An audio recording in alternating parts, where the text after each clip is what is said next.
And it was that day that he looked at me and he said, "I love you, Mommy." And it was the first time that he said Mommy in about 1.5 years, almost 2 years.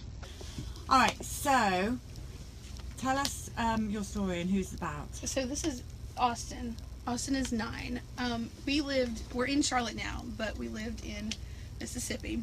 And I know you guys have heard so much about Mississippi. I never really researched vaccines because it was always just kind of what you were supposed to do. You're supposed to go to the hospital. You're supposed to have vaccines. It wasn't something I ever even thought to research. But I guess when about 9 months or so, I started looking, and it was about the time that Jenny McCarthy started talking about green vaccines. And I was like, well, what is this? And I started to look a little bit, and I wanted to talk to the pediatrician. And the pediatrician, of course, she brushed me off, and she was like, no, you cannot read mommy blogs, and you cannot trust anybody else. Like, you can only trust the doctors. So we did the 9-month vaccines. We got them in, I believe it was at 13 months for 12-month vaccines. And I'd done some research, and I was just kind of starting with the CDC and looking at the MMR vaccine, and they were saying, and again, it's been a couple years, but they were saying to do the MMR varicella as the second in the series. And I knew that was something I didn't want. There was no point to me for the chickenpox. It was something I had, something my brother said. It was just, a childhood illness. But, in Mississippi, to go to school, you had to have those. So I told her, look, I just want to do the MMR. I don't want to do the varicella. None of that. And she argued with me, and she just kept pushing and pushing. Finally, she agreed. So Abby was born there 14 months apart, about a month later. And I think we were sitting there in the hospital room after I had Abby, and we realized, we noticed he'd gotten quieter, but we were sitting there talking, and he didn't make a sound. He's checking out this brand new little baby, and he didn't talk. He didn't say anything. He was happy, but he never talked. And so my husband was like, we were, talking about where something's not right. So that was November. In January, we contacted early intervention, and to start thinking maybe it's just a speech issue, maybe it was something that we were just missing. And so we started there, and they said, no, cannot be autism because he's making eye contact. Because, he was happy. Couldn't be autism. There's no way. So we started with early intervention there, and we did a couple months of that. It wasn't helpful. They kept saying, you need to parent better. You need to do this better. You need to control that better. And no matter what I could do, it was just, we tried different techniques and nothing was working. So when he was 2, we went back to the pediatrician. She's fine. You're so busy. And the pediatrician said, I think he has autism because he's playing in the water. And he just kept playing in the water. So immediately she contacted a doctor.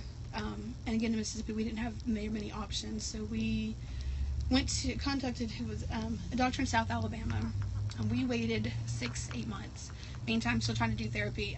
They were denying him any kind of decent speech therapy. They wanted to do it in a big building or big room with telephones ringing.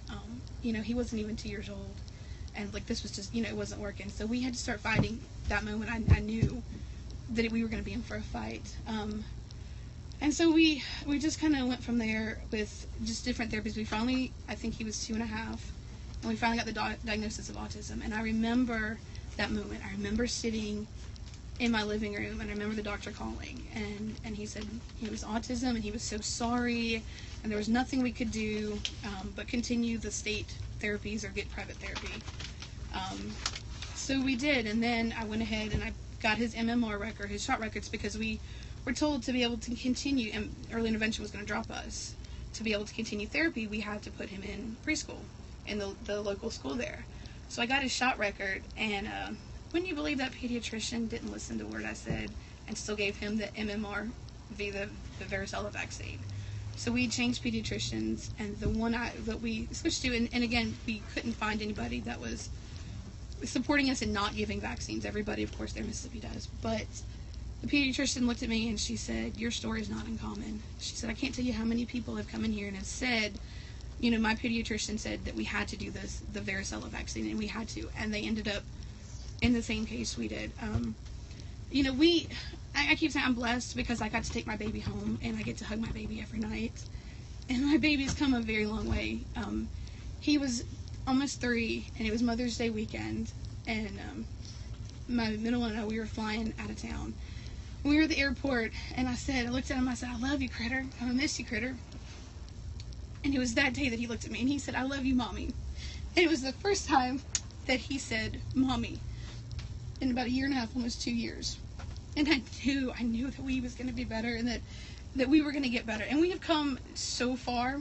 You know, we've done therapies, and we've listened to them talk about your house needs to be better, or you need to be better. And I just, I believe prayer has done so much of it. We've prayed over this boy, and I do think a lot of the therapies have helped.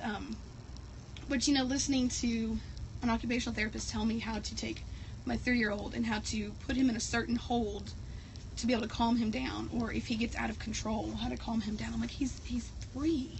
And she's talking about this full body hold for a 3-year-old.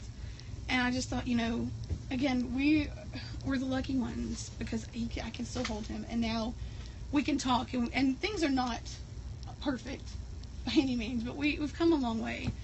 But not everybody can say that. And not everybody can say they've come, that far.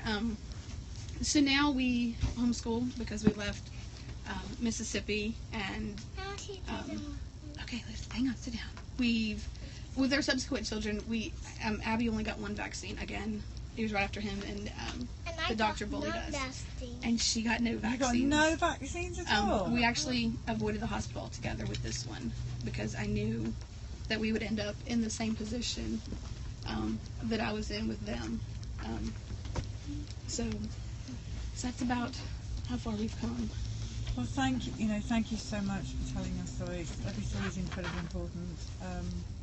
We're really pleased that he's doing so well. We're really pleased that you've had no vaccines whatsoever. What have you found down there? Oh yeah, that's a paleo cookie. No. I mean, maybe not. But yes, thank you so much. Now, have you signed the bus? Yes. Not yet. You haven't? No, I did. No, you. You can't sign. You can sign inside, but you can't sign outside because you're too healthy. They signed the poster board outside. Oh, you signed the poster board. If you want to write your name on there, you can. I want to. You can. And who's going to give you a pen? And you can sign outside. And Now, he has been a big fan. Yeah, you need a bottle to sign outside. He's been a big, huge fan. I think we've been following it since pretty much the beginning. Do you watch the Periscopes? We do. He knows the whistle on my phone, and we watch the Periscopes. You'll be able to watch yourself back on this. He, when Andy called, because we're in Charlotte, and so when Andy called the the TV station in Charlotte to correct their error when they said he had been to jail, That was hilarious. somebody got extremely excited at just the thought that Andy might be, in Charlotte, because he thought we thought. We only saw it on the bus. This bus. You're No, we're not really going. cute. Have you met Thea Bigtree? You and She her would did. get on really well together. But he's excited to meet you guys, and he's been peeking and watching as you guys have been Periscoping. Well, we're really excited to meet you and hear your story, and we can't wait to have your name on the bus. We're going to write it on there. Find out what number you are. Let's go. Let me put your number. Right here.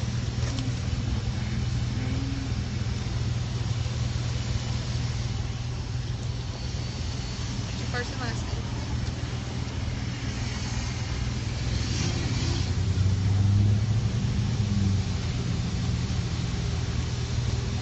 Your last name.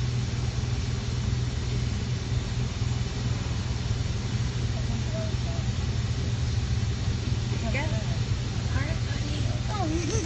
Hang on. Yes. Austin, superstar. Yes.